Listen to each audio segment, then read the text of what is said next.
ಸಾರಾಯಿ ಕುಡಿಯೋದ್ರಿಂದ ಆಗೋ ಉಪಯೋಗಗಳೇನು, ನಷ್ಟಗಳೇನು ಅಂತ ತುಂಬಾ ಜನ ಕೇಳ್ತಾರೆ. ಅದ್ರ ಬಗ್ಗೆನೇ ಮಾತಾಡೋಣ. ಇದು ಮೊದಲಿಗೆ ನಿಮ್ಗೆ ಒಳ್ಳೆ ನಿದ್ದೆ ಕೊಡುತ್ತೆ ಅನ್ಸುತ್ತೆ, ಆಮೇಲೆ ಇದು ನಿಮ್ಮ ನಿದ್ದೆಯನ್ನ ಕಿತ್ಕೊಡುತ್ತೆ.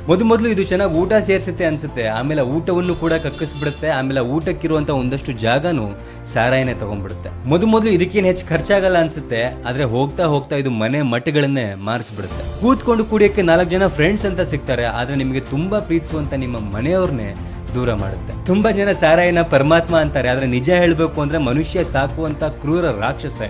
ಇದರ ಮೇಲೂ ಕುಡಿಲೇಬೇಕು ಅನ್ನೋರಿಗೆ ಬಿಡಿ ಅನ್ನೋಷ್ಟು ದೊಡ್ಡವ್ರು ನಾವಲ್ಲ. ಬಿಕಾಸ್ ನಿಮ್ಮ ದುಡ್ಡು, ನಿಮ್ಮ ಆರೋಗ್ಯ, ಅದು ನಿಮ್ಮ ಲೈಫ್. ಬಟ್ ಕುಡಿಯೋದ್ ಬಿಡಬೇಕು ಸರ್, ಆದ್ರೆ ಬಿಡಕ್ಕಾಗ್ತಿಲ್ಲ, ಹೇಗ್ ಬಿಡೋದು ಅಂತ ಕೇಳೋರಿಗೆ ಈ ವಿಡಿಯೋ. ಮೊದಲು ಕುಡಿಯೋದಕ್ಕೆ ಒಂದೇ ರೀಸನ್ ಸಾಕು, ಆಮೇಲೆ ಅದನ್ನ ಬಿಡಬೇಕು ಅಂತ ಅನ್ಕೊಂಡಾಗ ಸಾವಿರಾರು ರೀಸನ್ ಇದ್ರೂ ಕೂಡ ಬಿಡಕ್ಕಾಗಲ್ಲ.